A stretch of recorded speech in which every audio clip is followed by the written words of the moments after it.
Hello. Today's discussion is on a very controversial topic. It is about a lady who was born in a Hindu family and she belongs to the scheduled caste. But later she marries her husband under the Christian Marriage Act of 1872. And this lady, even after marriage, is claiming benefit of the scheduled caste reservation in her job till now. And now the matter has been taken up by the Madras High Court, and it has looked into the matter whether the benefit can be claimed by the lady or not. Okay, so now let us have an overview of the entire case. Now the case was V. Ayappan versus the district collector and others, and the bench was led by Justice L. Gauri. Now, this lady, who was A. Rani, this lady was serving as a Panch chairman of the Kanyakumari district. Okay, and the post which she was holding was reserved for the scheduled caste category, and she was claiming benefit of the scheduled caste category. Now, there are three versions of this argument. One is the petitioner, one is the lady, and what is the final judgment of the Madras High Court. वे तीनों को देखेंगे कि किसका क्या outcome है. जो petitioner है उन्होंने कहा कि 2005 में this lady was married under the Christian Marriage Act of 1872. ठीक है. Now, even though she belongs to the Ayappan community, which is a scheduled caste category, उन्होंने जो अपनी मैरिज कंडक्ट करी थी वो क्रिश्चियन मैरिज एक्ट के अंडर करी थी. एंड उनका ये कहना है कि once she got married under the Christian marriage Act she can not claim benefits of the scheduled caste category in a job. And उन्होंने इस चीज़ पे ऑब्जेक्शन रेज करा. पहले तो ये केस लोअर कोर्ट्स में सुना गया, but then finally it reached Madras High Court. Okay, now we need to look into the matter कि इन्होंने ये ऑब्जेक्शन क्यों रेज किया, उसके रीजंस क्या थे, उनको ऐसे क्या चीज़ गलत लगी जो उन्होंने ऑब्जेक्शन रेज करा. देखो, हमारा जो कॉन्स्टिट्यूशन है वो ये कहता है कि अगर आप किसी भी मैरिज एक्ट के थ्रू शादी करते हैं, whether it is Christian marriage act या हिंदू मैरिज एक्ट, आप अगर किसी भी मैरिज एक्ट के थ्रू आप शादी करेंगे तो आप उस पर्टिकुलर रिलीजन के रिचुअल्स के थ्रू शादी कर रहे हैं. आप उनको मानते हुए शादी करें तो आप उस रिलीजन के माने जाएंगे.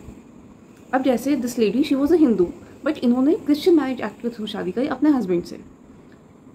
अब उन्होंने कोई फॉर्मल ये नहीं कहा कि हम क्रिश्चियन मैरिज एक्ट के थ्रू करें, बट जो भी उन्होंने रिचुअल्स फॉलो करे थे, जो भी कस्टम्स थे, जो भी चीज़ें थी, वो सब उन्होंने क्रिश्चियनिटी के फॉलो करे थे. इसलिए वो जो रूल्स हैं, वो जो रिचुअल्स हैं, वो सब क्रिश्चियन मैरिज एक्ट के अंडर लिखे गए हैं. इसलिए आपकी मैरिज क्रिश्चियन मैरिज एक्ट के थ्रू कंप्लीट हुई है.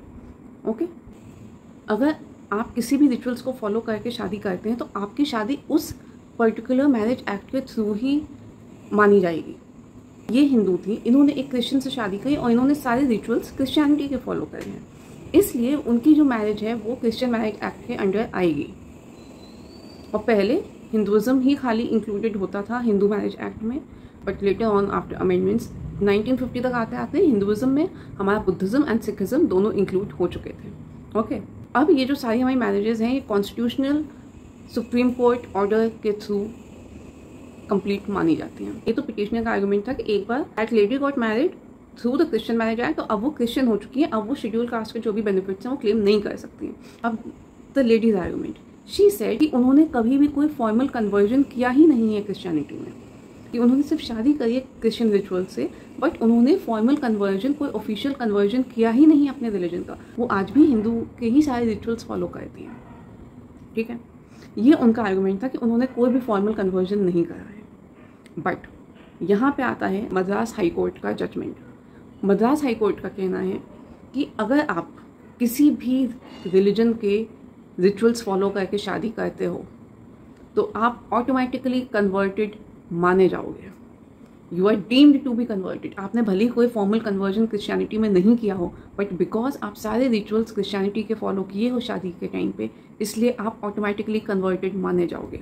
And you are no longer Hindu. भले ही आप सारी चीज़ें आज भी हिंदू की ही फॉलो करते हो, आप अपने आप को हिंदू ही मानते हो, but you are officially constitutionally converted to Christianity now. यहाँ पे जो हमारा हाई कोर्ट था उसने, देखो इट इज़ ऑल, ऐसे नहीं होता है पूरी कमेटी बैठाई जाती है, वो सब आपके चीज़ें चेक करी जाती हैं. 3 मेजर बैंड्स जो होते हैं क्रिश्चियनिटी में, जो आप उस टाइम शादी के टाइम पे आप मानते हो, जब आपकी मैरिज होती है कंप्लीट, उससे पहले जो आपको 3 बैंड्स जो मानने होते हैं, उसमें पहला देखो यही होता है, उसमें यही सब चीज़ें देखी जाती हैं कि आपने किसके अंडर मैरिज करी थी, तो आपने क्रिश्चियन मैरिज एक्ट के थ्रू करी थी, आपने सारे रिचुअल्स उनके फॉलो किए थे, एंड अबव ऑल आपके जो बच्चे हैं उनका भी बैप्टाइजेशन हो रखा है.